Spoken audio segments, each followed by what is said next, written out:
Blockchain technology and web development are two distinct areas of expertise with different sets of skills and knowledge required to excel in each.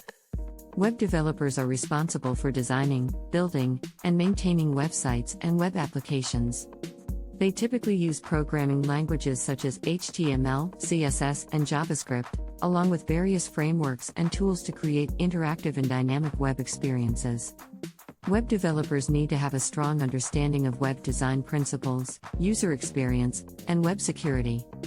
On the other hand, blockchain developers focus on building decentralized applications using blockchain technology. They need to have a solid understanding of blockchain concepts, such as cryptography, distributed systems, and consensus algorithms. They also need to be proficient in programming languages such as Solidity, and be familiar with blockchain frameworks such as Ethereum.